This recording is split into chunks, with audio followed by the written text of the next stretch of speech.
This is exactly right. If audiobooks are your thing, or if you've been meaning to listen to more of them, you should check out a podcast called Ear Say, the Audible and iHeart Audiobook Club, hosted by Cal Penn. Each episode spotlights standout audiobooks on Audible across all kinds of genres. Sci-fi, comedy, romance, thrillers, and more, with Cal talking to guests who help break down what makes each story worth listening to. It's a fun, easy way to discover your next great audiobook. Check out Ear Say on the iHeartRadio app, Apple Podcasts, or wherever you get your podcasts. Goodbye. The best time to think about home security is before you need it. That's exactly why there's Simply Safe. Traditional home security only alerts you after a break-in has already happened, and that's too late. Simply Safe is changing that. Simply Safe's U.S.-based live agents identify threats on your property and help deter them so intruders never get to your house. The system is customizable so you can build one that fits your home and your specific needs. The 24/7 professional monitoring is effective and affordable and won't lock you into a long-term contract. I think that's what's so scary for so many people is that long-term contract. And like, what if it turns out you don't like it or need it, but they don't have that because they know you'll like it and you'll know that you need it and feel so much safer when you have it. Like at this point in my life, I would never go without a security system on my house. I just feel safer with actually having Simply Safe around. There's a whole staff at Simply Safe that's waiting to talk to you and help you out. Right now, you can get 50% off your new system by visiting simplysafe.com/MFM. That's half off at simplysafe.com/MFM. There's no safe like Simply Safe. Goodbye. Get into the Hyundai Getaway Sales Event and get away with a deal so right, it almost feels wrong. Right now, you can get great deals on Hyundai's most popular models, including the adventure-ready SUVs like the Hyundai Santa Fe or Santa Fe Hybrid and the Tucson or Tucson Hybrid. Plus, there's the bold and stylish Elantra loaded with the latest tech. Or go all-electric with the Ioniq 5 or the Ioniq 9. So get down to your local Hyundai dealer and get away with a deal you'll love during the Hyundai Getaway Sales Event. Visit HyundaiUSA.com for details. Goodbye.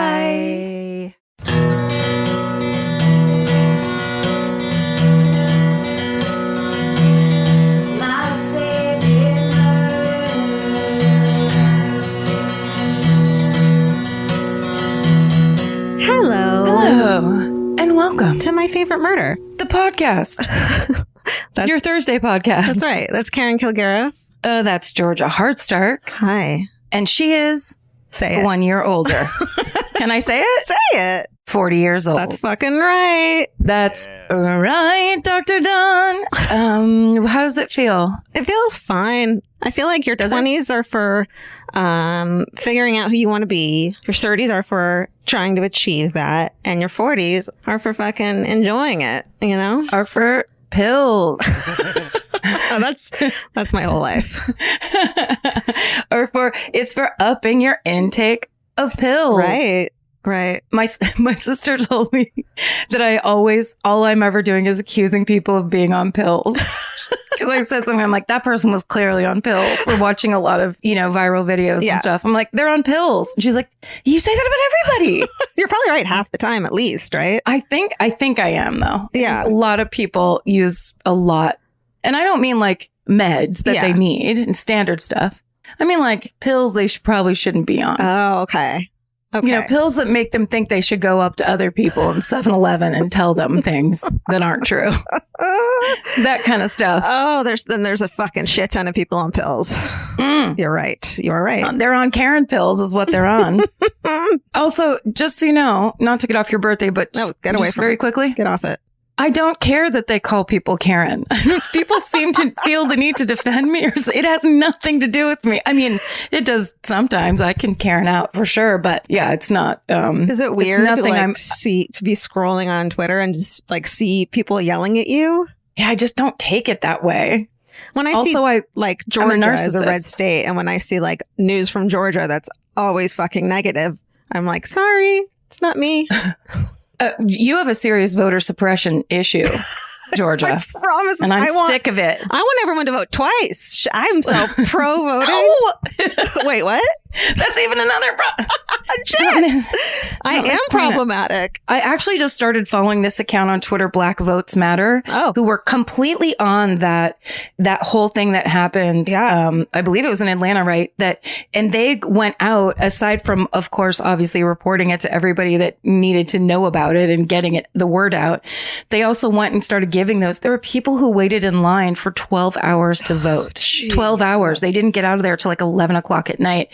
And Black Votes Matter went and were handing out like pizza and water to people and stuff. Amazing. Like helping them stay in line to vote. Yeah. It's beautiful. Yeah. But it has to stop. That's right. That has to change. Yeah. And Georgia needs to do Georgia, better. Get your shit together. Better, Georgia. Do better, Georgia, please. I'll do it my best, Karen. What did you hang on Zoom with the fam on your birthday? What did you do? It doesn't matter. It was my 40th birthday in quarantine. Vince did a bunch of nice things. I actually cried multiple times for real. It was like a very nice, thoughtful birthday. Oh, cried in like a touched way? Yes. Or in like a stomp your feet way? One was like oh shit, she's having a 40-year-old tantrum girl way. And the others were all touched ways. Oh, wait, nice. Did you get something like really nice? Is there anything you want to share with us that he got for you? Or was it like he did, because he knew I didn't want like one of those drive by and wave at Georgia birthday things. So was that a choice? Yeah, he's like, you don't want that, by. Right? The like wavy drive by thing, and I'm like, absolutely not. So instead, he reached out to just a couple longtime close girlfriends and asked them to give him a title of a book that meant a lot to them. And he'd buy the book, local bookstores, everyone. And then he gave it to me and read what the book meant to them and like why they thought I would like it. And so it was just this like really sweet, like, you know, I know you love this. So, I got you this book. That's beautiful. Yeah, it was really lovely. And so I definitely cried there. And just like a lot of, I have lovely people in my life. I'm very lucky. Yeah. Including you. Thanks so much. Did you also cry because you can't read? And so you can't read anything. I tried to eat the book. I thought he was getting me cake. I have to ruin the moment, Georgia. What do you want, pills? I have to bring the Karen element to the Georgia story. And thank you to everyone, of course, for the birthday wishes. No, it's in nice. the midst of a fucking, train wreck happening in the world. People took the time to say happy birthday to me, and that was very nice of you. Thank you. Listen, it's what you had this year, your 40th in June of 2020, is like the most historical year kind of to date. Mm-hmm. This is big shit going down. This is the biggest thing that's ever happened in our lifetime. Yeah. On the face, it feels negative, but there's this undercurrent.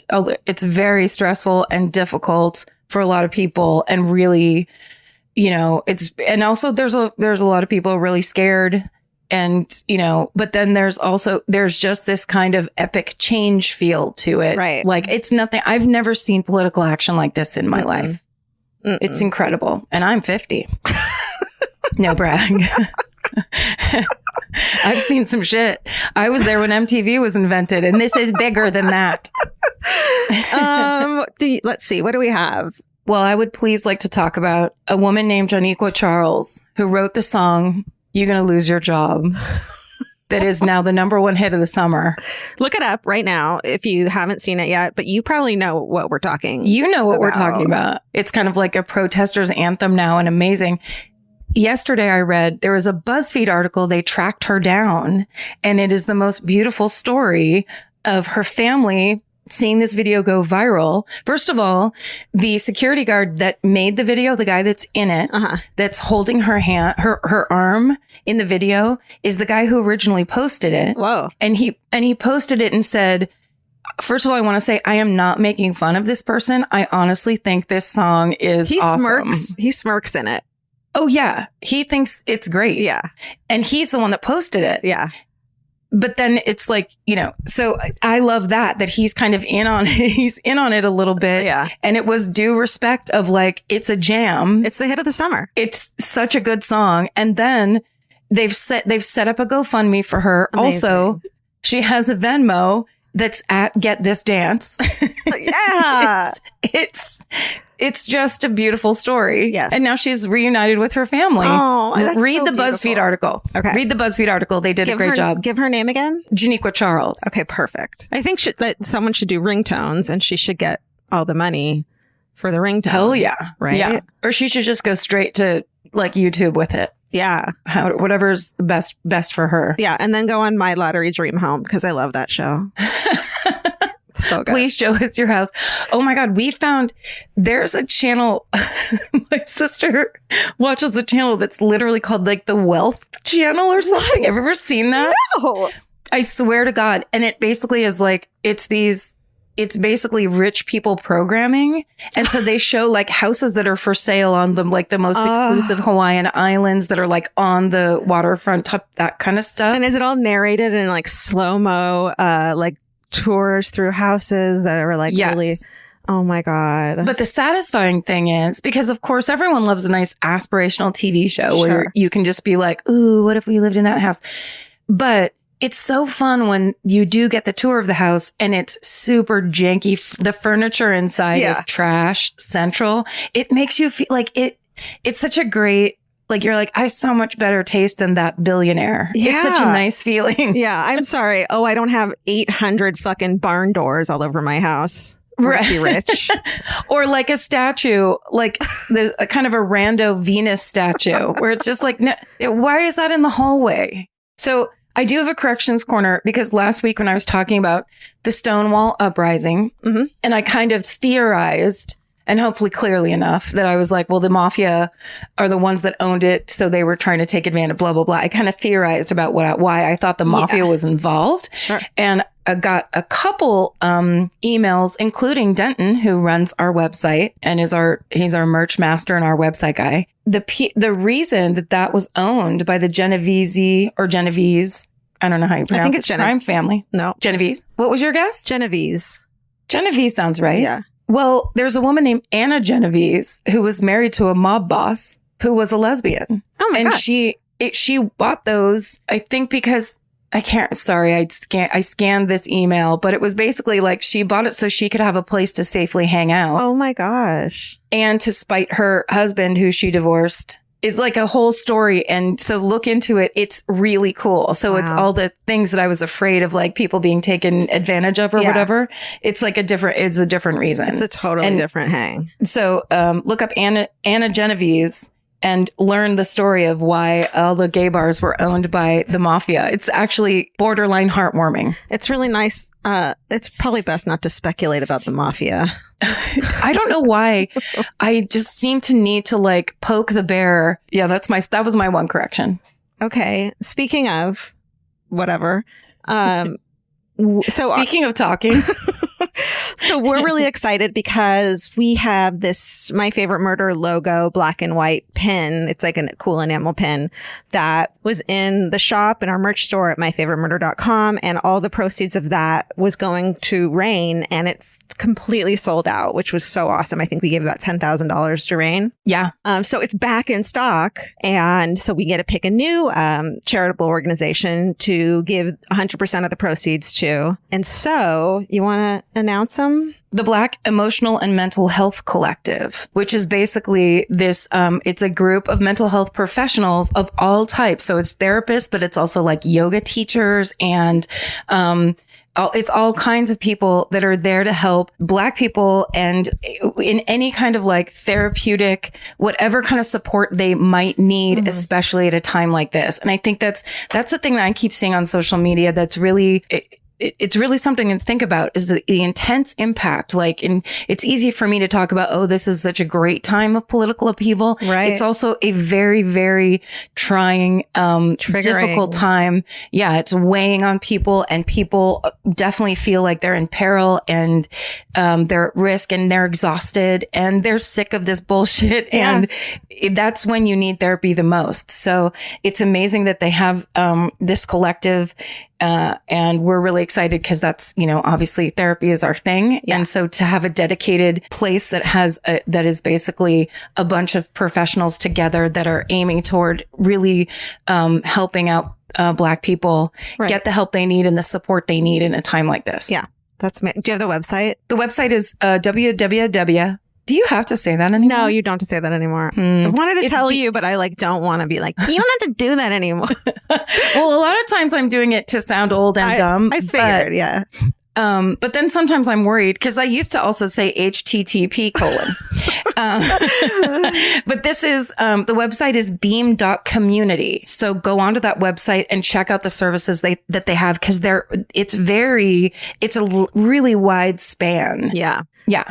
And speaking of, I wanted just to really quickly acknowledge something that has been, really important to us for a long time, which is making the Exactly Right podcasting network, represent all people, especially people of color. That's been really important to us. We have shows in the pipeline that we're really excited to have on the network, but it's been a much slower process. So it's in the works, and we totally fucking agree. And since the beginning of the network, we have wanted to make sure that we have diverse voices. Please rest assured that we have great shows coming up that will be reflecting our awareness of that importance, and the importance of just having a bunch of different people represented. Yeah. That you will see it. Yes. More to come in 2020, 2021 at the latest, depending. But the next slate of shows, you will see the things we've been working on for a year or a year and a half, and you'll see. That's right. Do you have anything else? Do I have anything else? Are you watching anything? Did you watch? Do you watch? I think my sister and I, we were planning on starting to watch Ozark, because at dinner last night, everyone was just like, that's the show to binge. Everyone next. loves it. Mm-hmm. I have a suggestion on Netflix. There's a little documentary called Crip Camp. Did you see it? No. It's so touching. If you need an uplifting story right now, it's a really great one. It's about a camp for people with disabilities. Yeah.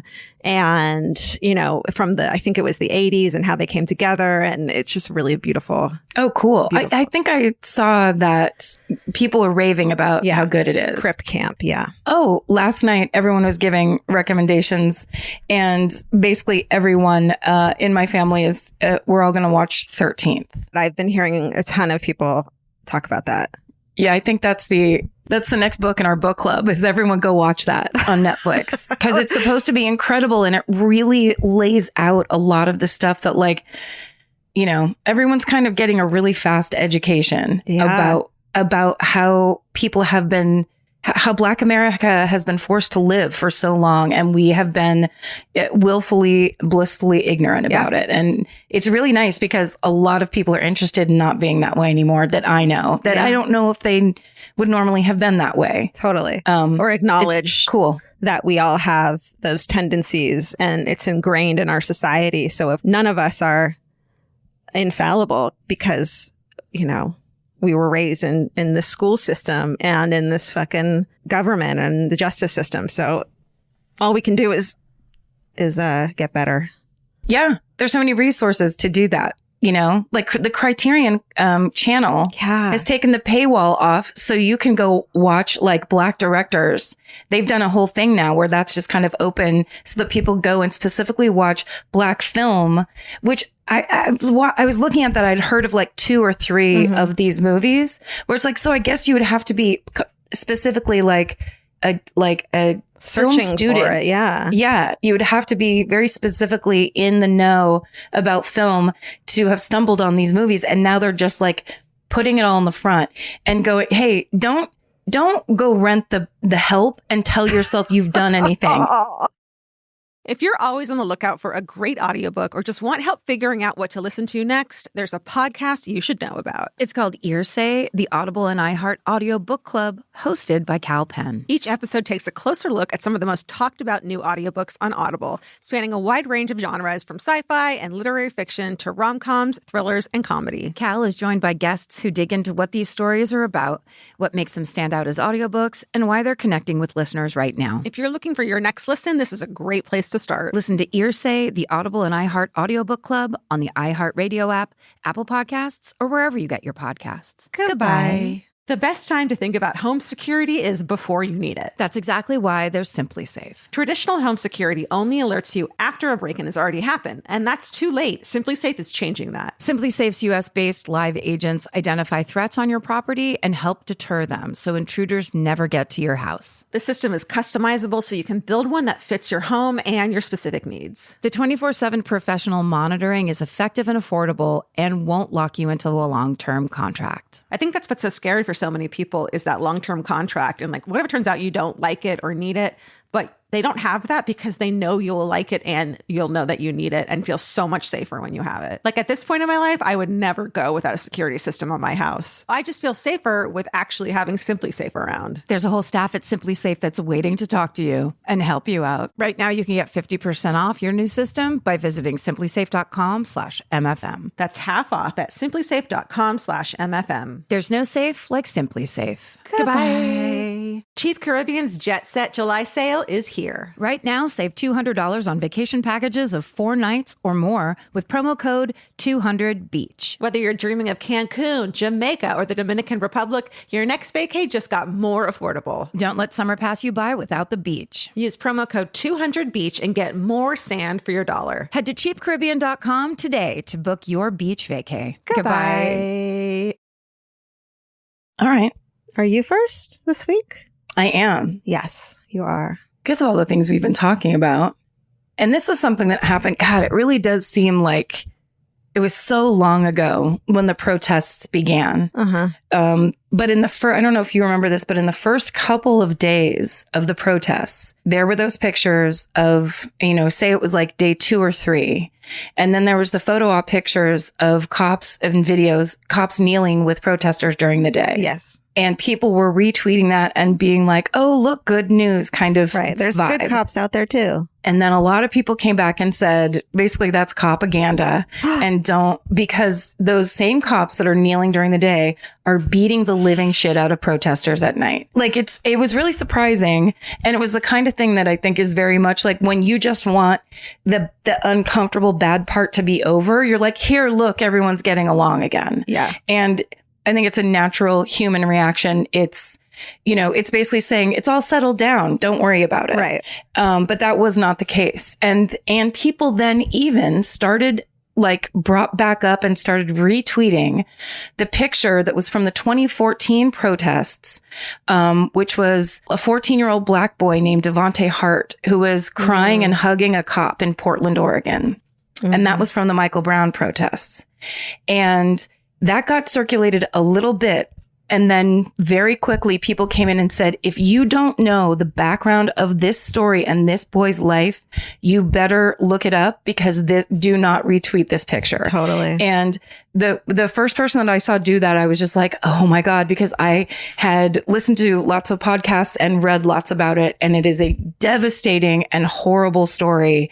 One of the more shocking true crime stories there is. And it's the story of Devonte Hart and the murder-suicide of the Hart family. Ooh. And that's what I'm doing. That's what I'm doing this week. Wow. Yeah. Heavy. And I think it's heavy. It's that kind of thing that if people have to know. Totally. That when these things happen, it's a fake Band-Aid. That it momentarily makes everybody kind of feel better. Right. And it's on the Today Show and, all the anchors can be like, that's what a beautiful moment. And then in the old kind of pattern that we had when everybody worked and left their house in the morning and worked 40, 50 hour days and, just were always trying to distract themselves and were exhausted and, pre-quar, as I like to call it. Nobody wanted to take the time to kind of go any further than that. They just wanted things to be okay. Yeah. It's not okay. And we got a deal. And we for can't lots go back. of different reasons. We can't go back to the way we were because it's just unacceptable. And we're literally teetering on the brink of authoritarianism. Like we're teetering on the brink of, we've seen military action on our own citizens of America. Yeah. That's beyond most people's the scope of our imagination. Totally. Yeah. People like the propaganda that tells them that everything's okay because then they can blame, the citizens and the protesters for the military action, even though, it's bullshit. It's propaganda. I love the term propaganda. Propaganda. So good. Yeah, it's Like, fucking, it's trying to elicit an emotion from you so that you will, not care. not give a shit. Yeah. So like that happened the first day of a protest in LA. I remember because I was watching it. I couldn't go down there. I was too scared. I'll be honest. I was too scared because of coronavirus. Yeah. I was like, I can't. I'd been by myself for 3 months. I'm not going to go stand in a big group and then just like take my chances. Totally. As I watched it on Twitter, people were going, okay, this is 3 hours of a completely quiet, peaceful protest that's actually really positive and beautiful. And then they come upon, after 3 hours, they come upon an old abandoned cop car in an intersection that with no cops anywhere. And it's like an old kind of Taurus, like 90s model cop car, really old. And it's just sitting there. And then all of a sudden someone lights it on fire. And it's like everyone's kind of standing people around. Specific. There's like video of the specific people. Yeah. And everyone's kind of standing around like, what's this? And then now the nightly news has the helicopter shot of a protest with all these thousands of people and then a burning cop car. Right. Which when I saw that, first of all the people, it was people I knew and people that like, they were just like, hey, we need to say this. This is super weird. This car just showed up. Yeah. Like we're on the ground. They're on the ground reporters basically going, people need to cite this. This is not like, and also like a burning cop car is what happens at the end of like a hockey riot. You know what I mean? Like a championship. Yeah. A championship team When riot everyone's in the street. shit-faced already and it's a bunch in of the fucking street, dudes. It's 2 a.m. Yeah. Yeah. It's like somebody's got their shirt off and they're fucked up and scream. We've seen people it. are bringing their children to these protests and their dogs. Right. It's That's not, not a it. fucking, it's not, they don't even have matches. They all use vapes probably. It's like, yeah, it's 3 o'clock in the after Yeah. fucking noon. In the middle No of one is Fairfax. lighting cars on fire. But Yeah. and the same thing happened in Seattle. It was daytime cop car on fire where you're like, I don't buy it. Right. I just don't buy it. But then that's the thing of looters. Then they start Right. talking about looters and the property bricks, damage. The bricks that are randomly sitting outside of properties Yes. out of fucking nowhere.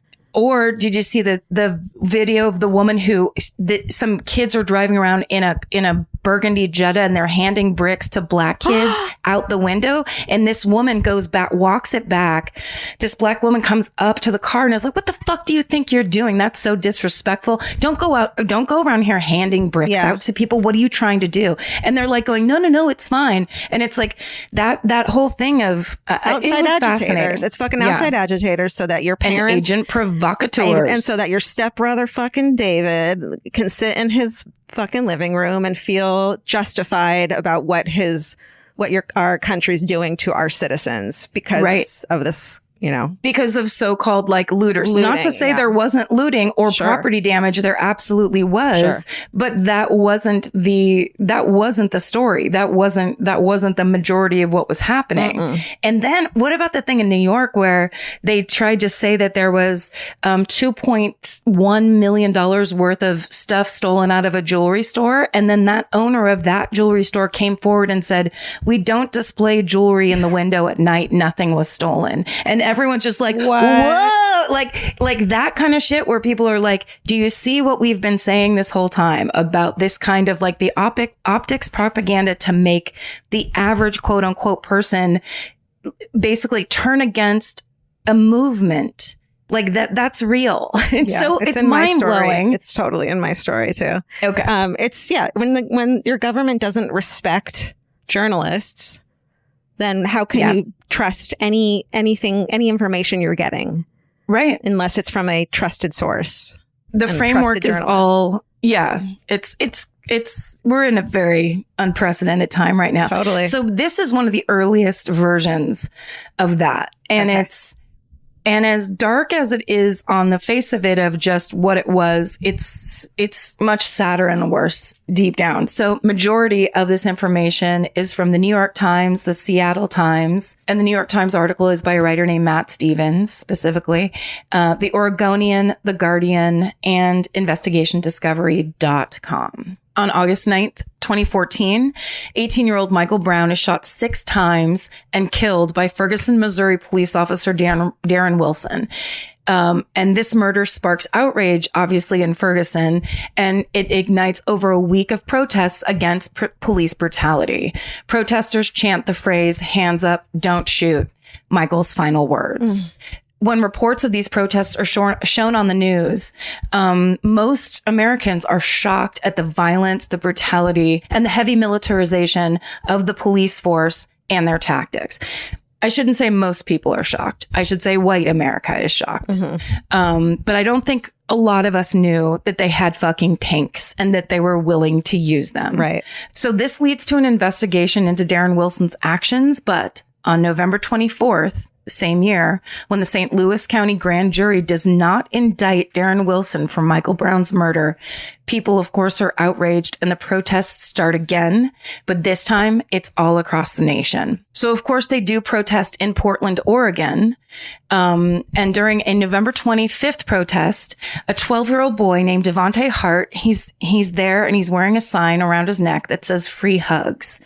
A Portland police sergeant who's working the protests sees Devontae's sign, calls him over, they talk, they shake hands, and at some point, Devontae, who is clearly stressed and upset, begins to cry.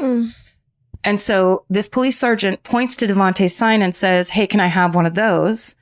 And they hug. Freelance photographer Johnny Newen snaps a photo of this moment and then he sells it to the Oregonian and it immediately goes viral. It's shared hundreds of thousands of times on social media. It's on ABC News, CBS News, The Today Show. It's even referenced in a sketch that week on Saturday Night Live. And when the Oregonian asked Devontae why he was giving free hugs at the protest, he said that he was, quote, trying to show peace, that there was a different way to handle it. Now, while Devontae's intentions as a 12-year-old boy are very noble, critics see the photo as propaganda that detracts from the real issue at hand, which is the constant and unprosecuted murder of unarmed Black citizens by the police. Guardian writer Jonathan Jones explains it this way. He says, "A picture does not have to be staged to be a lie. It just has to be massively underrepresentative of the wider facts and enthusiastically promoted to iconic status in a way that obscures those facts." Wow. Yeah. So the popularity of Devontae's photo draws both positive and negative attention to the family. One of Devontae's moms, Jen Hart, tells the Oregonian that their family has been receiving death threats because of it. And they begin limiting their time in public and they do their best to keep a low profile. But what's interesting is up until that point, that's exactly the opposite of what Jen and her wife, Sarah, have been doing with their kids on social media. So let's talk about the beginning of the Hart family. Jen and Sarah Hart, and Sarah's maiden name was Gengler, are both originally from South Dakota. Jen's from Huron and Sarah is from Big Stone City. They meet in college after they both transfer to Northern State University in Aberdeen, and they're both studying to become teachers. Only Jen graduates, and both of their college careers are officially over in 2002. While they're dating at Northern State, they are met with a lot of bigotry. So in 2004, they decide to move to Alexandria, Minnesota. So since this is before same-sex marriage was legalized, Sarah goes to court in 2005 to have her last name legally changed to Hart. And then that summer, Jen and Sarah decide to become foster parents, and they end up taking in a 16-year-old girl. So when this girl would later be interviewed as an adult by the Seattle Times, she asked to remain anonymous. So we'll just refer to her as the 16-year-old girl, basically. So she said that she'd been difficult to control. As a teen, she skipped school. She snuck out with friends in the middle of the night.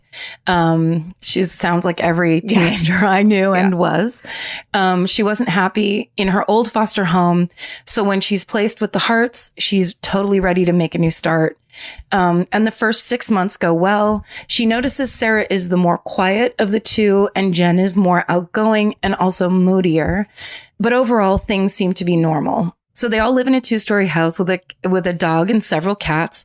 They take family camping trips. They go to concerts. They go to festivals.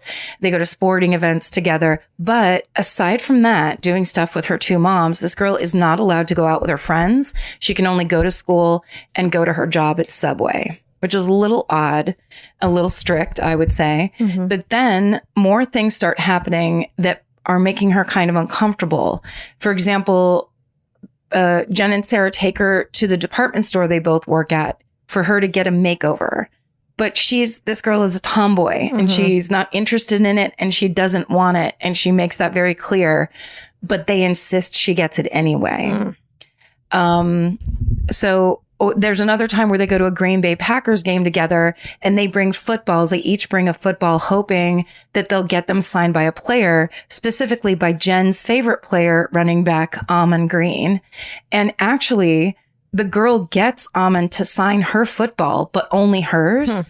And as she says, quote, it turns into a huge fiasco with Jen accusing her that she had done it to be a brat.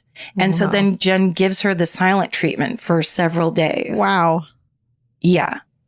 So then so that's just the kind of thing where like, is it me? Is it you? Yeah. The vibe is weird. Like what's going on? Because that's not parent behavior. No. In early 2006, the Harts make a big decision. They decide they want to adopt children. And they include their foster daughter in the discussion. They tell her to get ready to be a big sister. And eventually, 2 sets of siblings come up that are available for adoption. So Jen and Sarah travel down to Colorado County, Texas to meet the kids, and everyone is excited. Then in late February, a week before the kids are to be placed in the Hart's home, Jen and Sarah take their foster daughter to a therapy appointment. And while she's in this therapy appointment, she finds out from her therapist that she's being moved to a new foster family. What? That day. Holy shit. So she's driven to the new foster home. And when she gets there, all her stuff is already there. Holy crap. And How this girl, traumatic. yeah. And she never sees Jen or Sarah again. Oh my God. Yeah. When they're later asked why they gave their foster daughter up, Jen and Sarah would tell people that the teen had suicidal idealization and threats, and that they did not want her, quote, negative energy to impact their children. Yikes. But according to the now adult foster child, she has no idea why they let her go, because she says none of those things were true about her. Wow. Yeah. So that's our first big red flag that's about as big as a red flag could be. Yeah. Just giving up a child because it's not, because you want to basically start over with your new family. And just like abandoning them at the fucking therapist to deal with. And also, it's a child that's already dealt with abandonment, a child that's already in crisis like that. It's horrible. Yeah. Okay, so on March 4th, 2006, 3 children from Colorado County, Texas, Abigail, age 3, Hannah, age 4, and Marcus, age 8, are placed in the Hart's care. And 6 months later, their adoption's finalized. During that first year, Jen and Sarah complete 15 hours of training on topics like helping abused kids in care heal and something called racial diversity excitement, which basically trains people who are adopting children of different ethnicities to be proud of where they come from and who they are. The caseworker assigned to the Hart family reports that Jen and Sarah are great parents, and she recommends them to then adopt a second set of siblings. So in June of 2008, they do just that. Devontae, age 6, Jeremiah, age 4, and Sierra, age 3, all moved from Houston, Texas to join the Hart family in Alexandria, Minnesota. Wow. So they have 6 children now. 6 children. And these kids' mom, Devontae and Jeremiah, and Sierra's mom had addiction issues, and they had been living with their aunt. And their mom wasn't legally allowed to see them. And then a caseworker finds out the aunt is letting the mother visit. So all 3 children get taken away from the aunt. Oh, God. Yeah. Which is horrible. Yeah. I mean, it's It's so punitive and horrible. Totally. So the next year, 2009, same-sex marriage becomes legal in certain states. So Jen and Sarah go to Connecticut and they get married. And afterwards, they announce that Sarah is trying to get pregnant via a donor. Yeah, so they already have 6 kids and now Sarah's trying to get pregnant. Unfortunately, the plan doesn't work. They never end up having biological children. So back in Minnesota, Sarah has a job as a manager in a department store, and Jen is now a stay-at-home mom. And to their neighbors and their coworkers and their friends, the Hart family seems to have a really beautiful, tight bond. They preach love and acceptance and unity. They go camping together. They go hiking together. They grow their own food. And they're Jen is very active on social media. When Facebook comes along, she is all about it, posting videos of the children constantly and all of their activities and all of the different things that they do. And they basically are this beautiful example of this modern family, 2 lesbian moms and 6 adopted Black kids. But in September of 2008, a teacher at the kids' school notices that now 6-year-old Hannah has bruises on her arm. So when the teacher asks her where they're from, Hannah says that her mom whipped her with a belt. Ultimately, no charges are filed, but Jen and Sarah pull all of the kids out of school and homeschool them for the next year. So the next school year, 2009, Jen and Sarah put the kids back into public school. But in November of 2010, the now 7-year-old Abigail tells her teachers about the owies that she has on her back and her stomach. She tells them that her mom, Jen, held her head underwater while punching and hitting her because Abigail had a penny and Jen thought she stole it. Oh my God. Of course, the teachers report it. Authorities interview the kids. They all report having been spanked and having food withheld from them as a punishment. When authorities interview Jen and Sarah, Sarah takes all the blame. And in 2011, she pleads guilty to misdemeanor domestic assault, and she gets a year of community service. And this, despite the fact that the children basically say Jen is the one that's the most abusive. The one who doesn't take any responsibility for it. Yeah. Ooh, that's fucked up. Yeah. So later that year, Hannah complains to a school nurse that she's hungry. She tells her she hasn't been fed all day. The nurse calls Sarah, who tells her Hannah is, quote, playing the food card. Just give her water. So after this incident, Sarah and Jen pull all the kids out of school for a second time. And from then on, the Hart children are only homeschooled. They never go back to regular school again. Then in 2013, the Harts leave Minnesota and they move 1,500 miles away to the Portland suburb of West Lynn, Oregon. And there, they keep up their natural peace-loving appearances. They raise goats and chickens in the yard of their rental house. They go to music festivals and yoga retreats as a family. Again, Jen documenting all of it on Facebook. And there's one video, I watched it and it was such a bummer. There's this video that she posted and they were at this thing called the Beloved Festival.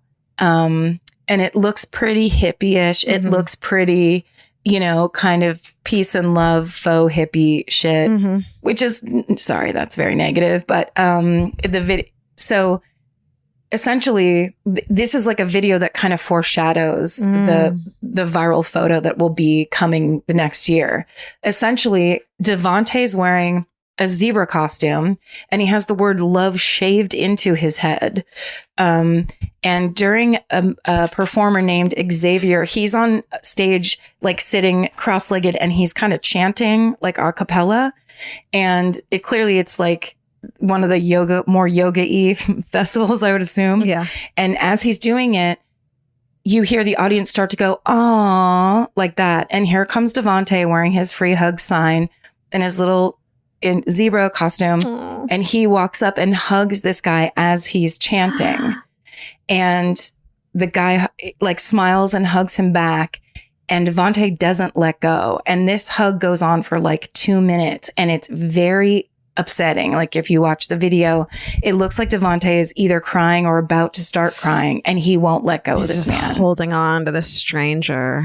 Yeah. And it seems to me, and this is purely editorial, but that the singer it starts out cute and then he can feel that this is like a child that needs a hug very badly, that the son, like it just, and maybe it's just because knowing the whole story, but it's a very sad, upsetting video. But it also was, it became like they became this family that was known at these festivals and known as at these, these music events or whatever, is like the two lesbian moms and their kids. And so that's the presentation of like that we're all here, peace and love, but it's like, but kind of there is that element of you're parading your children around. Totally. Like they're your props.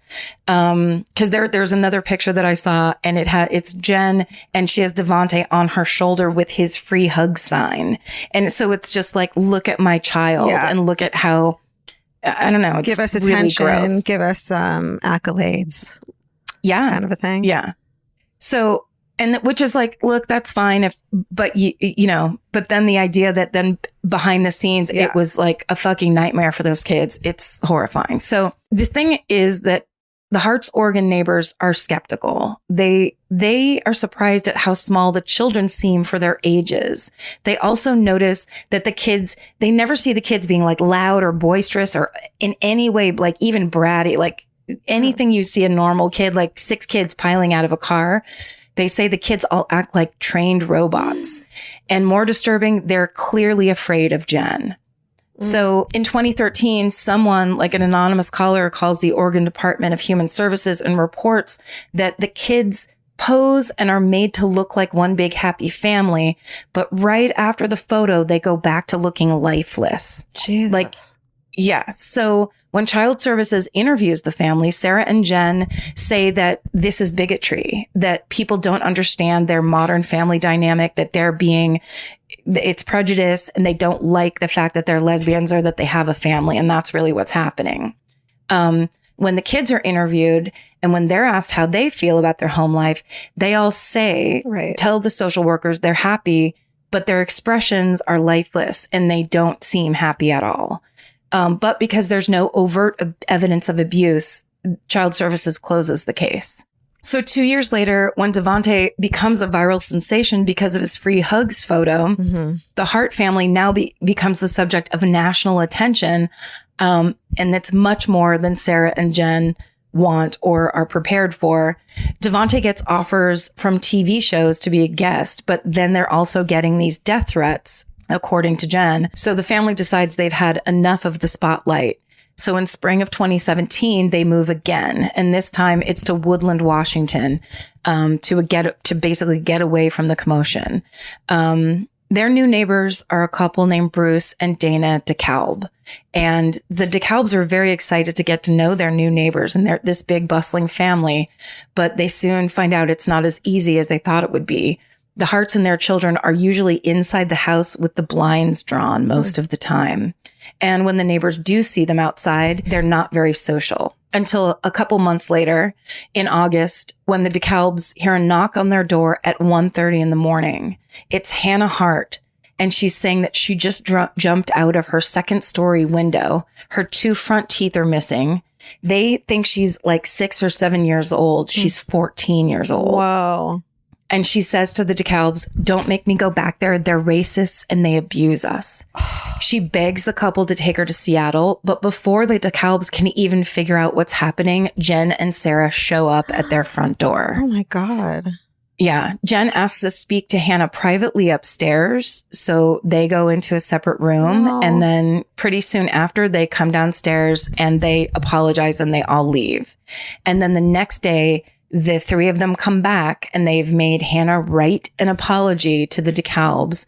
And they explain that Hannah is bipolar and that she was upset because her cat died and that she knocked her own teeth out in an accidental fall. And basically that was a thing. Apparently they would say, Jen would tell people these are drug babies. And so they're difficult sometimes. Anytime people would be suspicious or anything, it would be, she would use this drug baby excuse. Later, Dana DeKalb would tell the New York Times, she was just so convincing about Jen and Jen's excuses. Yeah. And of course, the couple are left with a terrible feeling about their new neighbors. But after that strange night, anytime Dana DeKalb would try to speak to the Hart children, they would not respond to her. until 6 months later, the now 15-year-old Devontae shows up at the DeKalb's door asking for food. And as Bruce feeds him, Devontae nervously asks him not to tell his parents. Bruce assures him he won't. And then Devontae visits his neighbors for food like it's a weekly occurrence. He even leaves them a wish list of food he wants to have. And he asks them to leave groceries in a hidden box by the fence so his moms won't catch him. Oh my God. So this goes on for a little while, but the DeKalbs are, of course, totally torn. They don't want to break their promise to Devontae, but they know that these children need help. So finally on March 23rd, 2018, they call Child Protective Services. Yeah, but do it. Right. But when a caseworker shows up at the Hart's house for a home check, no one answers the door. And then the next day, the DeKalbs notice that the Hart family car, which is a Yukon SUV, is not in the driveway. And on that same day, Sarah's coworkers get a text from her saying that she's sick and she won't be able to come into work tomorrow. So 2 days later, on the morning of Sunday, March 25th, Jen Hart is captured on a Safeway security camera in Fort Bragg, California, buying groceries.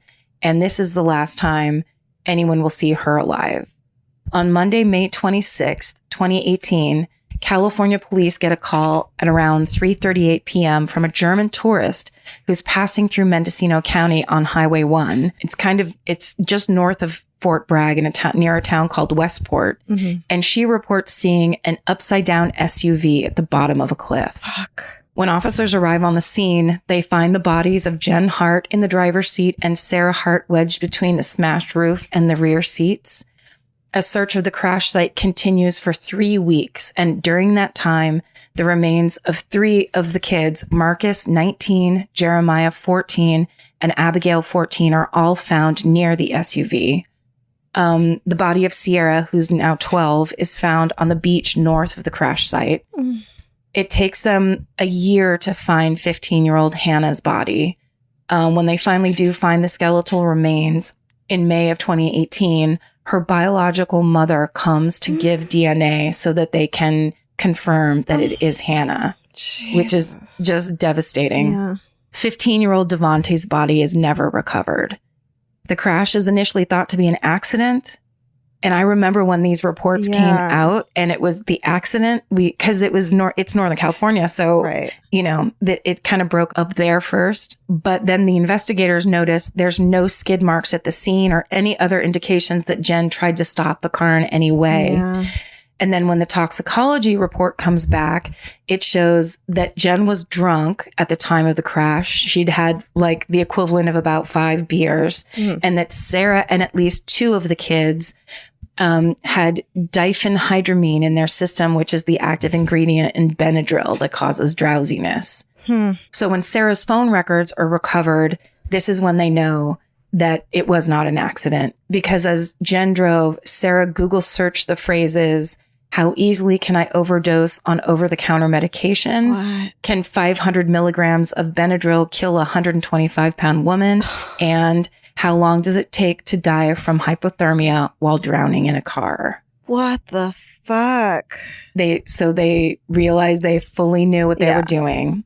And when the cars, this type of car has like a black box like computer thing. And when they recover that and get the information from it, the car's speed at the time of the accident, it was going around 90 miles an hour. And there was no use of the brakes whatsoever. Holy shit. So basically, Jen probably got drunk to work up the courage to do this. And then Sarah and the kids took a bunch of Benadryl so they would be either asleep or drowsy. And then she drove off a 100-foot high cliff and killed her family in a murder suicide. How could you fucking do that? How could you do it? How could you even bring your fucking self to do that?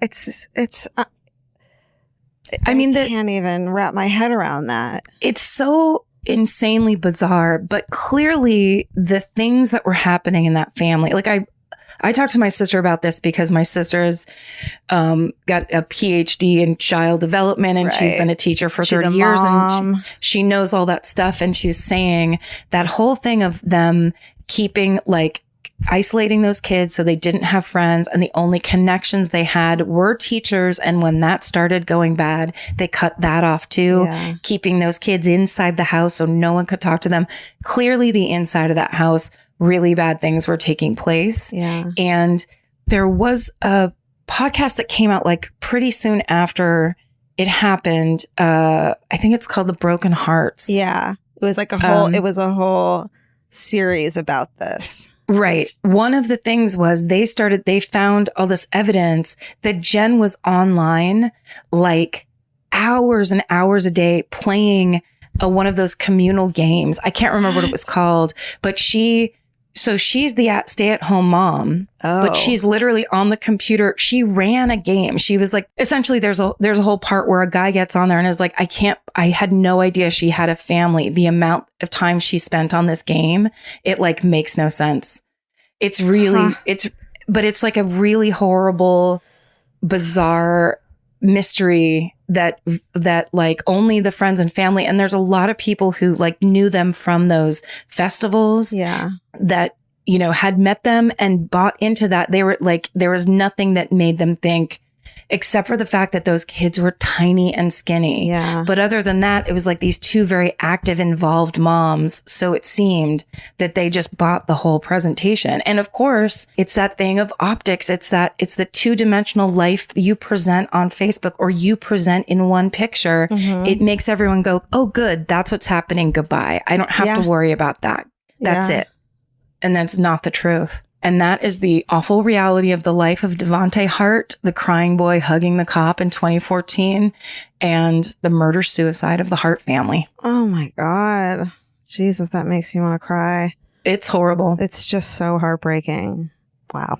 Good job. Thank you. That's the reason it's so much easier to you want to just look at a picture for 3 seconds and go, yay, everything's been taken care of. But because this is sometimes what's on the other side. Right. But I think part of why you and I and a lot of us love true crime is because it's that willingness to go, I do want to look at it. I do want to know the bad things that are happening. I do want to see what else there is and what can be done and what can be prevented and how we make sure it doesn't happen anymore. Yeah. And an acknowledgement that your life isn't the only story, that there's so many stories out there that deserve to be heard as well.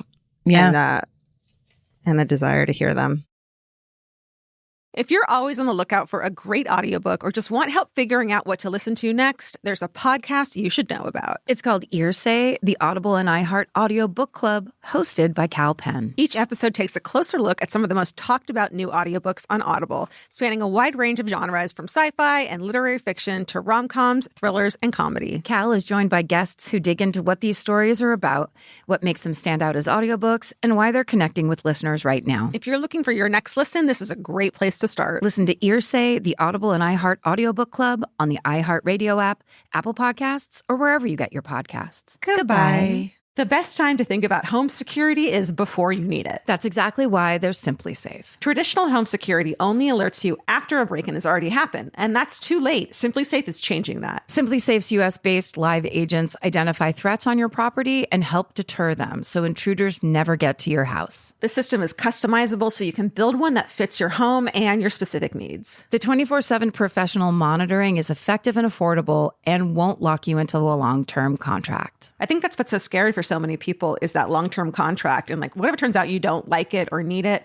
but they don't have that because they know you'll like it and you'll know that you need it and feel so much safer when you have it. At this point in my life, I would never go without a security system on my house. I just feel safer with actually having Simply Safe around. There's a whole staff at Simply Safe that's waiting to talk to you and help you out. Right now, you can get 50% off your new system by visiting simplysafe.com/MFM. That's half off at simplysafe.com/MFM. There's no safe like Simply Safe. Goodbye. Chief Caribbean's Jet Set July sale is here. Right now, save $200 on vacation packages of 4 nights or more with promo code 200BEACH. Whether you're dreaming of Cancun, Jamaica, or the Dominican Republic, your next vacay just got more affordable. Don't let summer pass you by without the beach. Use promo code 200BEACH and get more sand for your dollar. Head to cheapcaribbean.com today to book your beach vacay. Goodbye. It's a case I've wanted to cover for a long time, but I wanted to get it right. I'm going to tell you about an unprecedented case in British history, and it's this murder that completely overhauled the British law and leads to changes in policing and how people of color are treated by the system. It's an epic story, and this is the murder of Stephen Lawrence. I got information from Chatham House. There's an article by Brian Cathcart from The Independent, The Guardian, BBC News, an article by Danny Shaw. There's this little sweet baby angel on YouTube who does true crime videos. Her name is Georgia Marie. What? Yeah, isn't that funny? Hi. And she's British. She's British, so she kind of understands some of the nuances. And she had, known about this case all her life, whereas I had never heard of it before. I've never heard of it. Yeah. Tagged me in it, but it's huge there. And then there's a documentary, Stephen Lawrence, Justice for a Murder. It's on the Real Crime UK YouTube. It's really good. Okay. I got a lot of info from that. So let me give you some background. Stephen Lawrence is born on September 13th, 1974 in southeast London in a neighborhood called Plumstead, and it's in the Greenwich borough. Stephen's parents are Neville and Doreen Lawrence. They're Jamaican born. They're totally religious, hardworking people. Neville's a carpenter and a tailor and a plasterer. And hey, my grandpa was a plasterer. Really? My grandpa was the president of the Plasterers Union in San Francisco. That's right. Yeah. Sorry, I just had to. No, because I had to look it up to be like, what exactly is that? That's when you put up the drywall and then you put the thing on its top, so it's like an actual wall. Yeah, I think. Yeah, and then it's like goes beyond that with like the decorative, what do they call them up there? Like wainscoting or the border. Yeah. They're like, they can get really good at that stuff like that. Yeah, that's what he did. Oh my God. And Doreen is a special needs teacher. And Stephen is the oldest of 3 kids. He is super smart. He excels at school. His brother later says that no matter how well he did in life, Stephen was always just a little bit better than him. And, one of those kids who like get it easy, don't have to study. Yeah. So the vicar of his church, who knew Stephen and his family well, called Stephen, and it's Stephen, so it's not Stephen like Stephen, called him a delightful human being. He loved to listen to music, especially soul and R&B. And when he's just 7 years old, he decides he wants to be an architect. And by 1993, at 18, he's studying for his A-levels, which is like the end of high school in England, and planning to go to university for architecture. So like this has been his passion since he was 7, and this is what he was going to do with his life. And he's doing it. Yeah. The Greenwich borough in the 90s consisted mostly of white people. There's a lot of poverty, and because of this, the people of color who lived there experienced a lot of racist violence. And I think you and I both read about a lot of how it was there in the 90s, and skinheads were rampant. Racism was the norm. Sorry, I'm not saying it's not now either, but it almost was like, celebrated, it seemed at the time. Yeah. Yeah. So, because that's how they do it. That's how the upper class keeps the working class down, is they pit people against each other. Right. So in Greenwich, the borough was actually one of the racist hotspots of the country at the time. And there are hundreds of incidents of racial harassment being reported to the police every year. But this just fueled Stephen and his family. They were determined to succeed in life. He was a really hard worker. He had a really supportive, strong family that helped him believe in himself. And, he was going to make it. So, but on the night of April 22nd, 1993, about 10:30 p.m., after Stephen and his best friend, Dwayne Brooks, by the way, they're both black, they'd spent the evening hanging out, and they're on their way home, attempting to catch a bus in the Eltham neighborhood. When they don't see the bus coming, Stephen goes out into the street to see if he can see it heading down the road. So, Dwayne from the sidewalk notices that there's a group of 5 or 6 white teenagers on the opposite side of the street. And Dwayne calls out to Stephen to ask if the bus is coming. And then the teenagers notice the two, Stephen and Dwayne, and they start shouting racial slurs at the two boys, calling them the N-word. And then out of nowhere, the entire group of these white teenage hoodlums run towards Stephen and Dwayne. Dwayne, like, runs in the opposite direction, but he stops when he realizes that Stephen hadn't run and he had been surrounded by the group. And I know, it's terrifying. It's later described as if they were engulfing him. Yeah. And in the documentary that I watched, Stephen Lawrence, Justice for a Murderer, they do reenactments that just like, it's terrifying. So it lasts only like 10 seconds, the attack, but it's witnessed by 3 people who were also at the bus stop. Can you fucking imagine? And then the gang runs off and Dwayne comes back, grabs his friend off the ground, and he's like, let's run in case they come back. And so they start running, but after about 130 yards, Dwayne like can tell that his friend is hurt worse than he thought. So he turns around. He's like, what's going on? And he sees his best friend, Stephen Lawrence, collapse onto the sidewalk. So Dwayne goes to a nearby phone booth, calls 999. And tells the dispatcher that he thinks his friend had been hit in the head with what he thought was a crowbar. He like couldn't tell. So Dwayne said, he says send ambulance, and he tries in the meantime to flag down passing cars, but there's not a lot of cars late at night. But a couple who are walking home from a prayer meeting at church do stop to help. Thank God. I know. And meanwhile, the bus arrives and the 3 witnesses get on and leave. 20 minutes after they leave. Yeah. I know. One of them was actually a friend of her, or like lived in the neighborhood and knew Stephen. So he went home and told Stephen's parents what had happened. Oh, okay. So, and then 20 minutes after the attack, full 20 minutes, instead of an ambulance showing up, a police car shows up. And Dwayne is like, kind of loses his shit at this point because he's like, my friend is seriously hurt. He can tell. He's yelling and asking why there isn't an ambulance. And the police later report that they describe them as aggressive and agitated, which is like, well, no shit. Yeah. The officers, who of course are trained in CPR, they test Stephen's pulse, which is weak, but they don't find any other signs of head trauma, as Dwayne had reported. So they're like, oh, that's not true. And then they do see that Stephen is bleeding, but they don't actually check for any other wounds. And it's cold, it's in the middle of April. So it's cold. So he has all these layers on. So they don't take off his layers to see, what injuries he has. Instead, they, just leave him there. They don't administer any form of first aid and spend the time waiting for the ambulance, questioning Dwayne, like as if he was involved in it.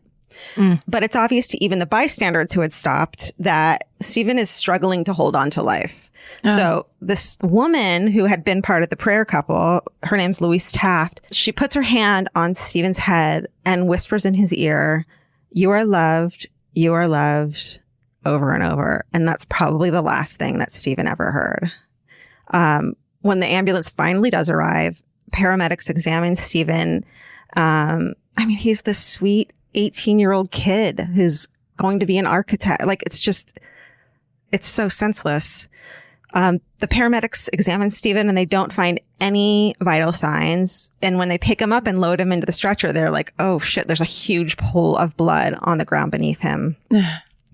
They head to the hospital around 11:05, 35 minutes after the attack, and try to restart his heart, but ultimately are unsuccessful and Stephen is dead. Meanwhile, he had been stabbed twice. Once once in his arm that hit a major artery, and then once like through his collarbone that hit another major artery. It was just these like, I don't know, who knows, it was by chance or on purpose. You don't stab someone to not kill them. Yeah. But it just nicked these 2 arteries perfectly.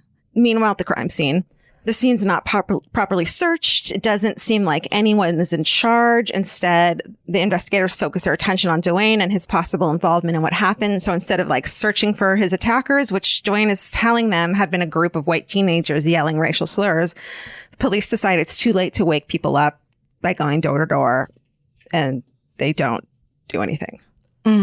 So as the investigation begins, the officers suspect Dwayne had something to do with it. they thought maybe they got in a fight and went too far. Maybe it had something to do with drugs. Duane denies it. He insists that the attack was racially motivated and the attackers had been yelling the N-word and racial slurs.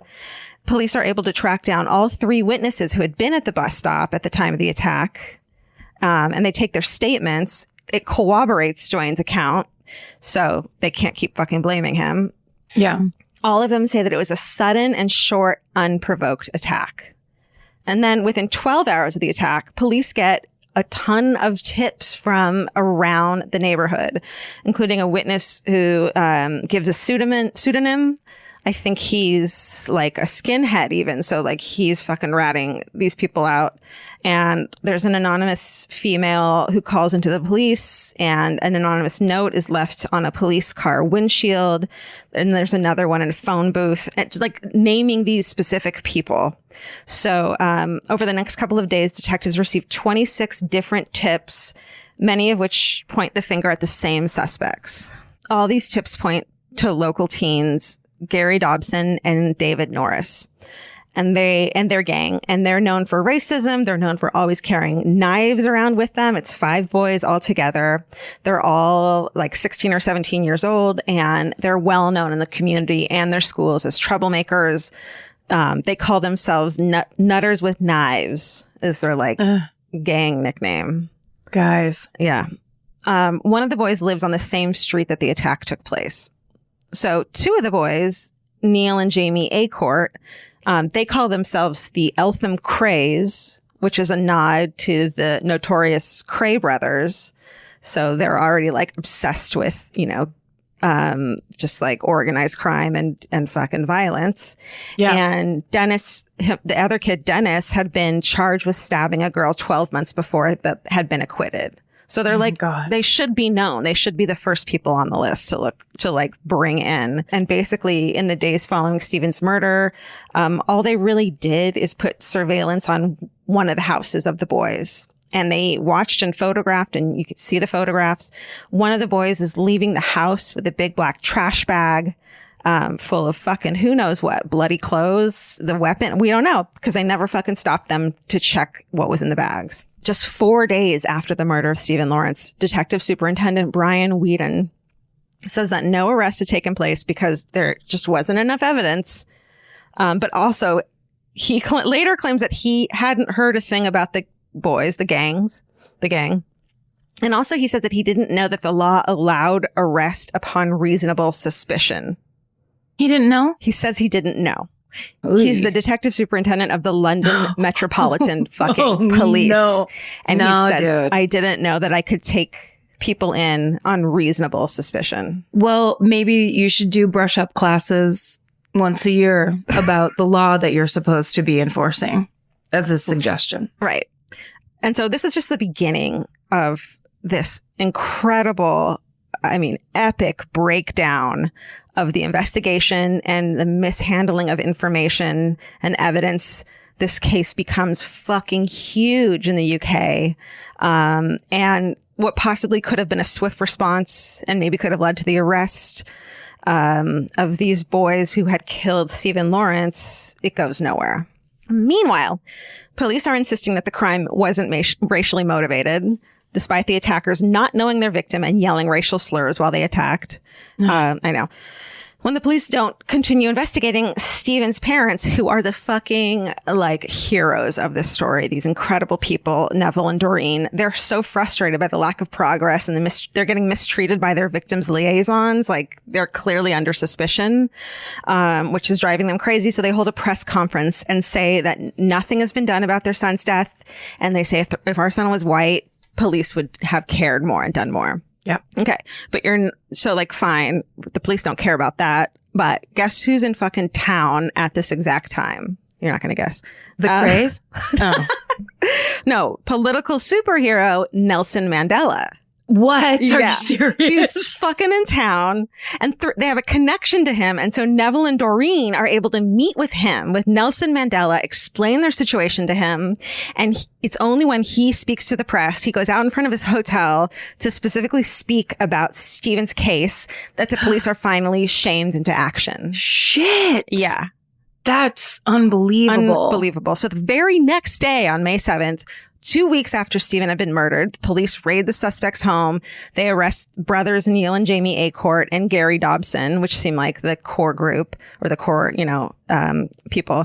And in the raids, they find a number of weapons, including knives, as well as some clothes that they seize. But they don't do a full search. They don't rip up the carpet. Someone had given a tip that the Acourts had left their knives in a floorboard. They didn't look for them. It seemed pretty half-assed. What year is this again? Okay, so currently we're in 1993. Oh shit! I thought it was like the 70s. Holy fuck! So they bring the boys in for questioning, hoping that one of them will slip up and say something incriminating, but instead they get these boys who have clearly been coached on how to say nothing, and they just constantly say no comment or I don't remember. And despite being traumatized and afraid for his life, fucking Dwayne, this sweet baby who was the best friend, is able to come in and pick two of the boys out of a big lineup.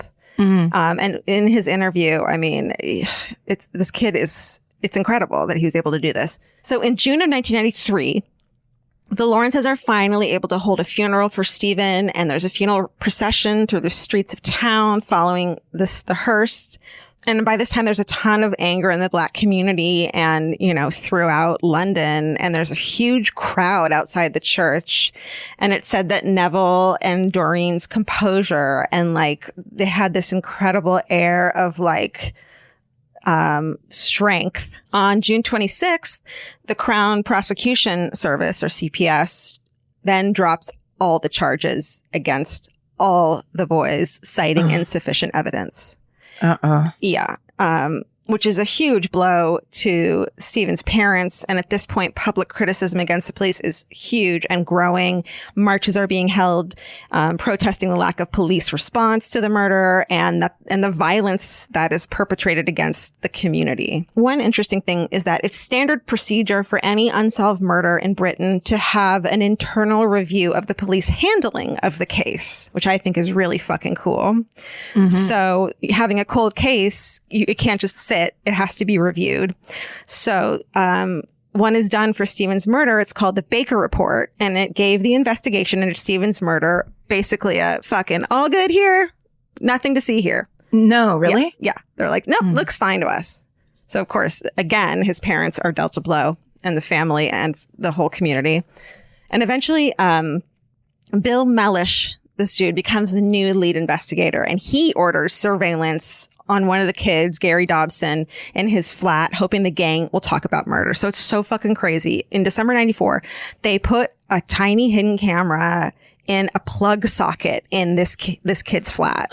Oh, shit. Yeah. And so the footage, you can see it in this documentary, the legit footage. These kids are they're crazy. They act out beating up people. They take knives and pretend to stab, into the wall. And the way they speak about who they want to kill and how, and it's all, minorities, is horrific. It's fucking horrific. It's terrifying. I mean, the footage shows them with knives at all times, racial slurs, and, the same footage shows the kid Neil Acourt with a knife on him at all times. So the pattern fits the murder.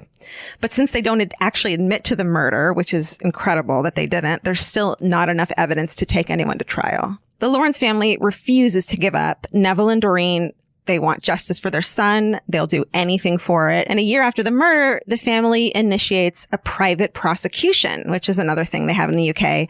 What that means is instead of the charges being made on behalf of the population by the Crown Prosecuting Service, so instead of it being with us, it would be the state of California versus whatever. Instead of that, an individual is able to make charges privately.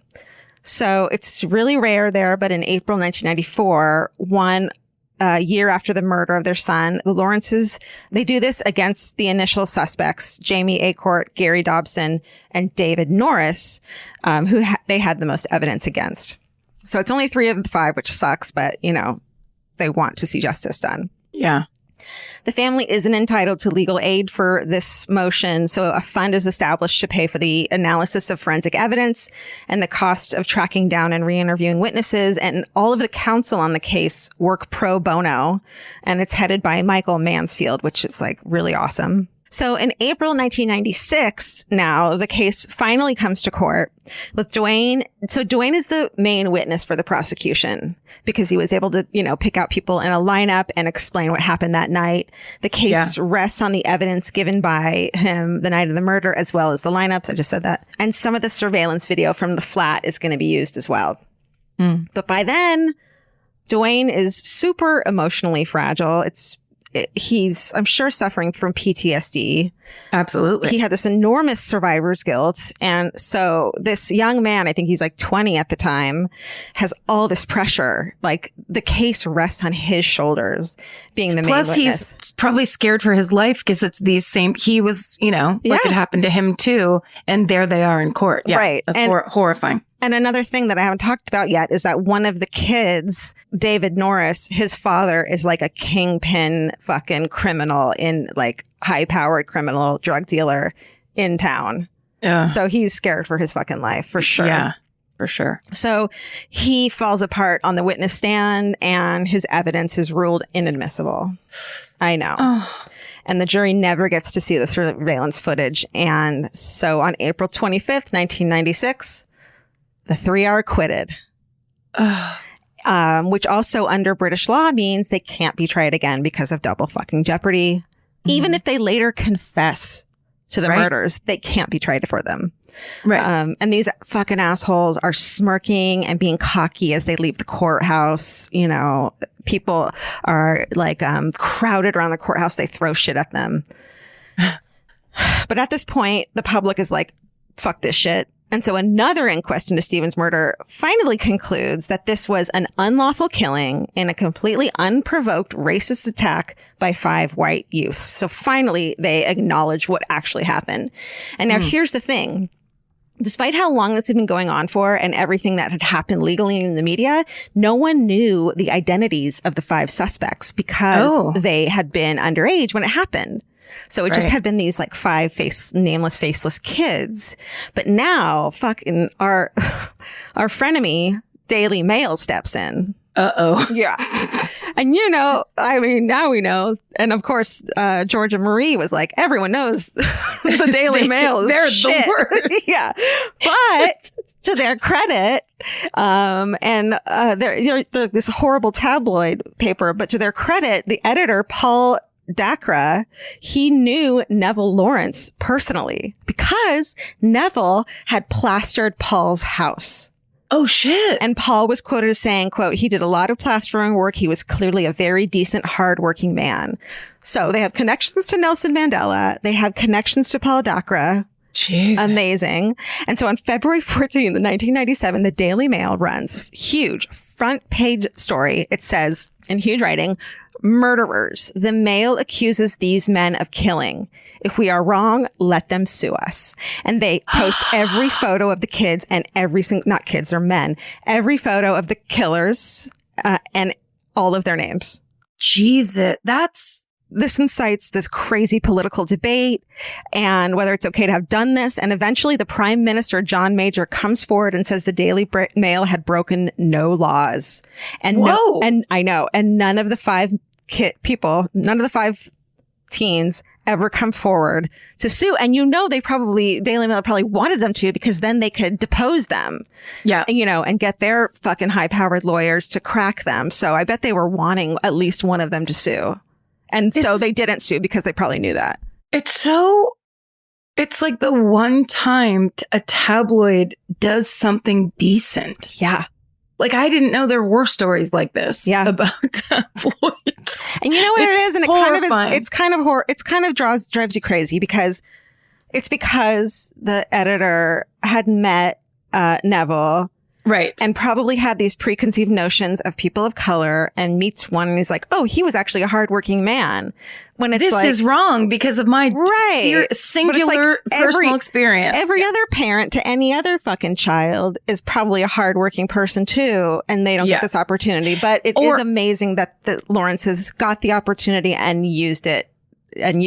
Yes, in this one circumstance. Right. Also, if it's gone, which is how it normally happens with tabloids, which is they don't have to write, we decide, we accuse, because that's what they do when they just put pictures up and blatant lies. And, you know, like the first thing I think of is Madeleine McCann's parents, where they tried and convicted those people. Totally.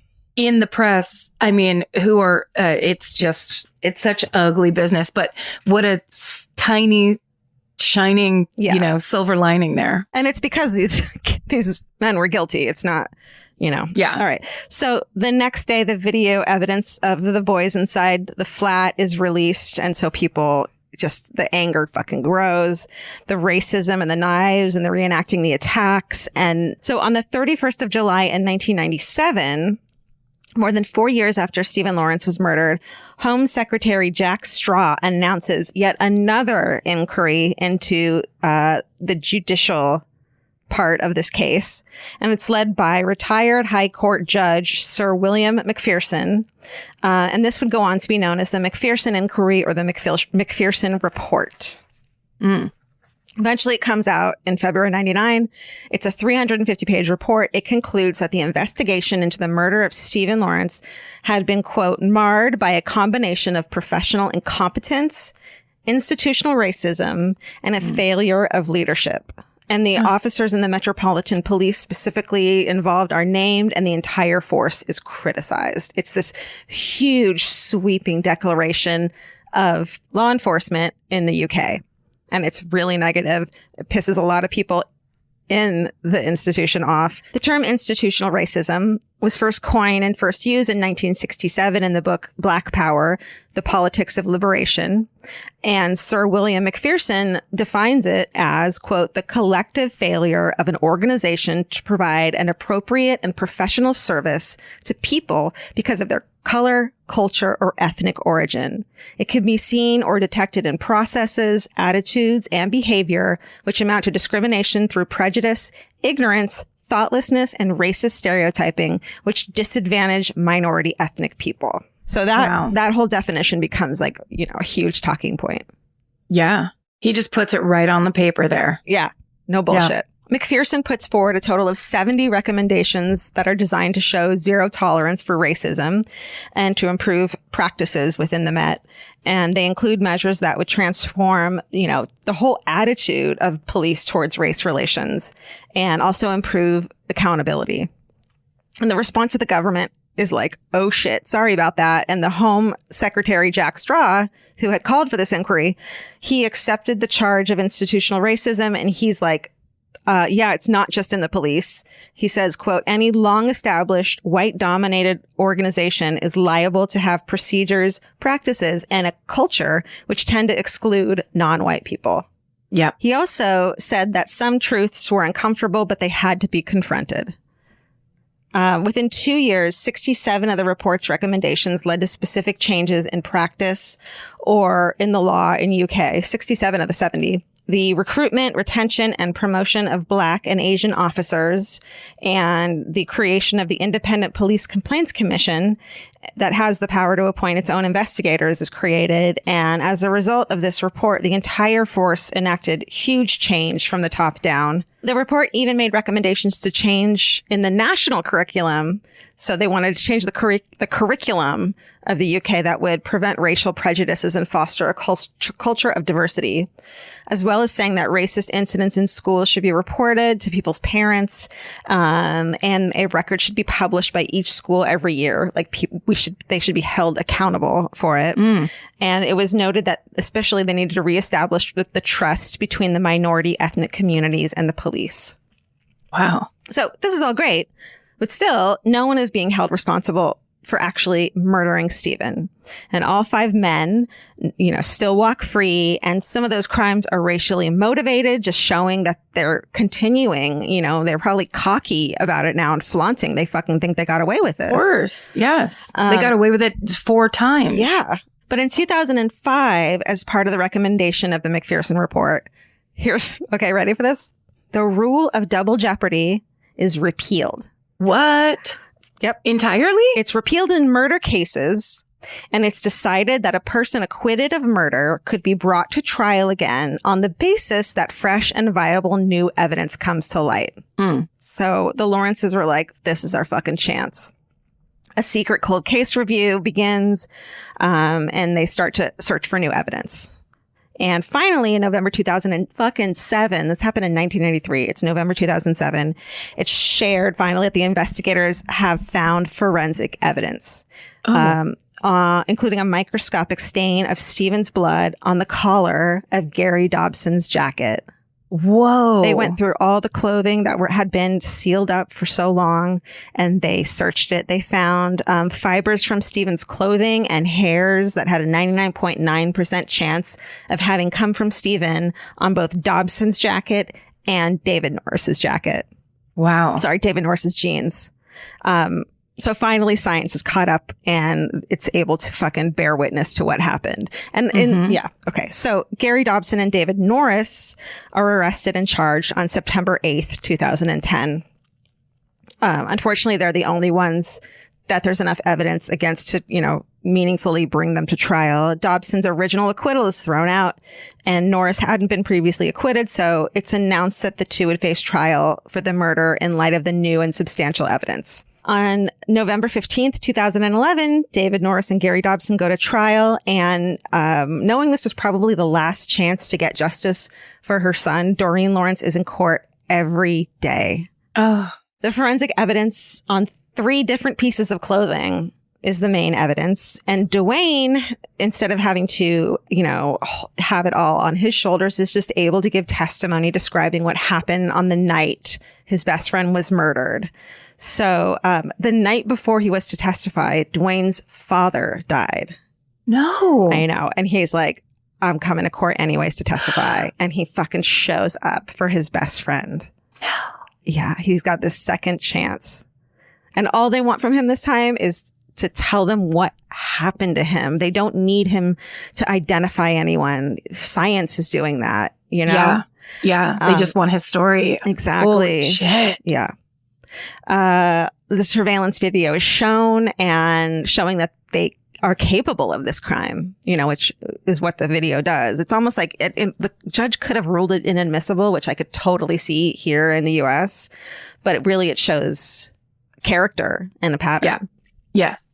So after 3 days of jury deliberation, 19 years after the fact, on January 3rd, 2012, Dobson and Norris are found guilty of the murder of Stephen Lawrence.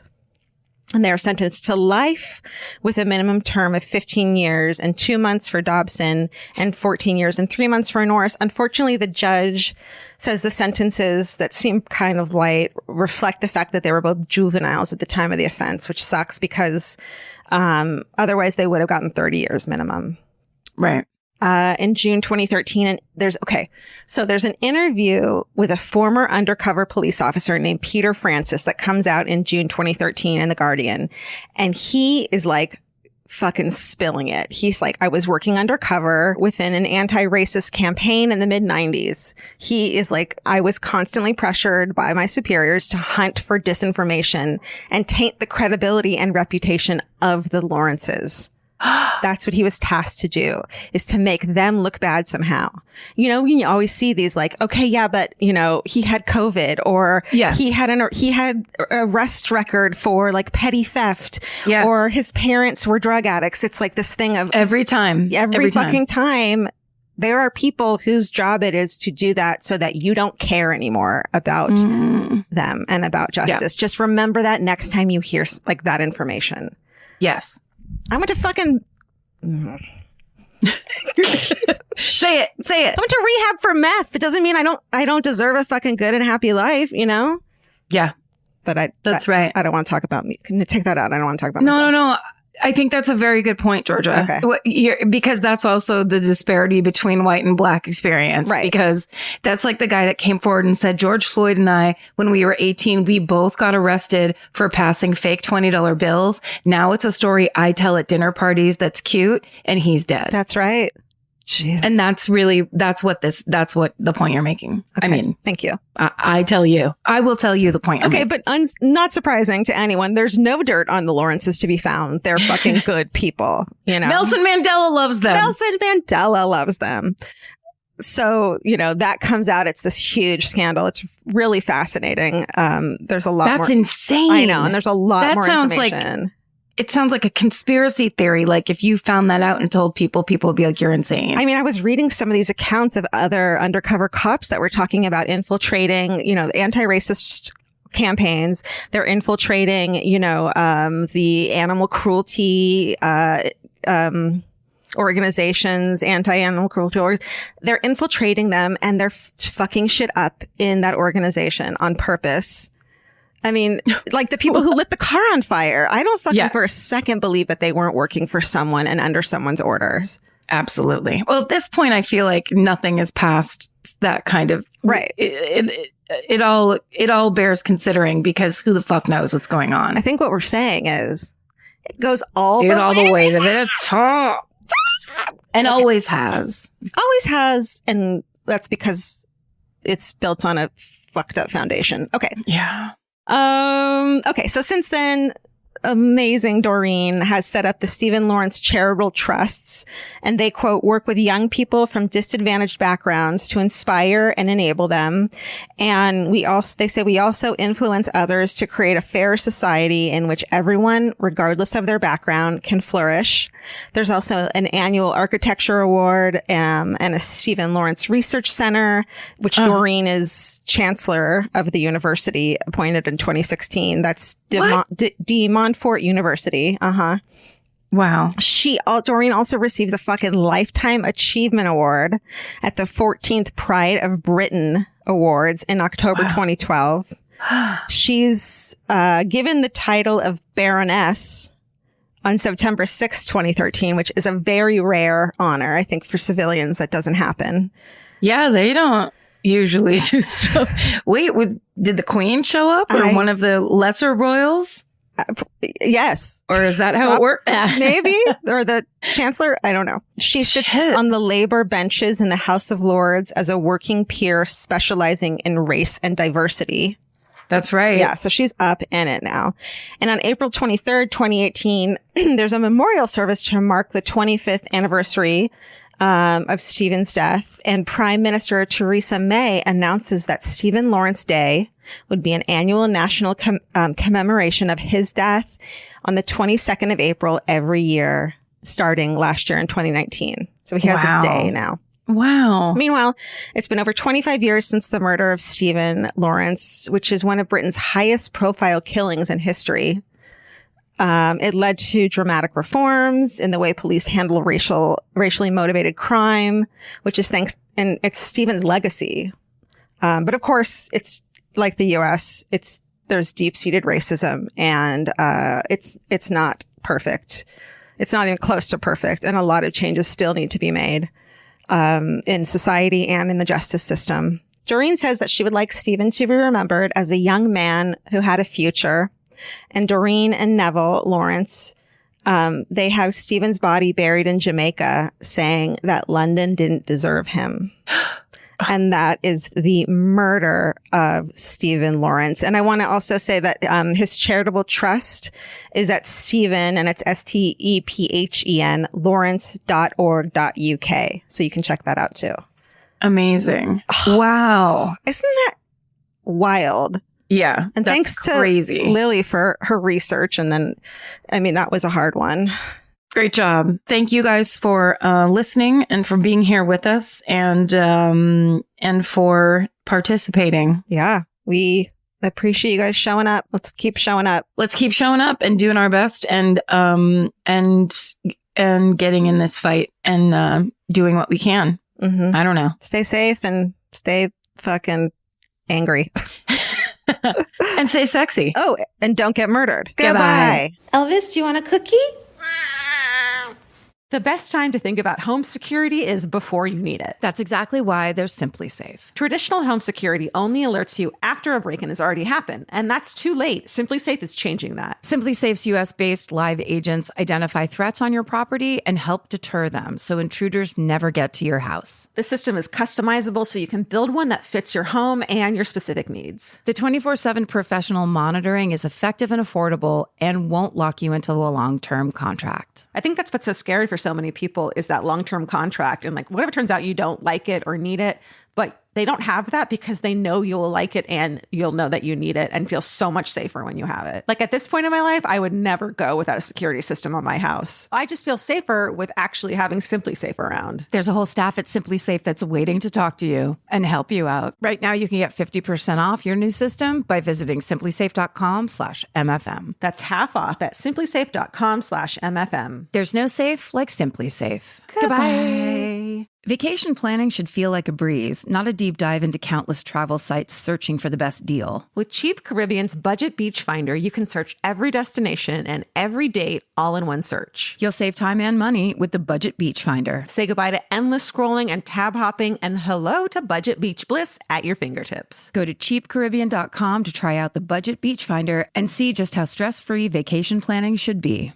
Goodbye. Capture your favorite summer feeling with Pandora Jewelry. Discover a collection inspired by the sunshine, freedom, and moments that make the season unforgettable. From sun-kissed metals to personalized pieces ready to be engraved with your summer mantra. Each design moves with you from beach days to golden nights and every memory in between. Shop Pandora Jewelry's new summer collection in-store or online at pandora.net and let your summer unfold. Goodbye.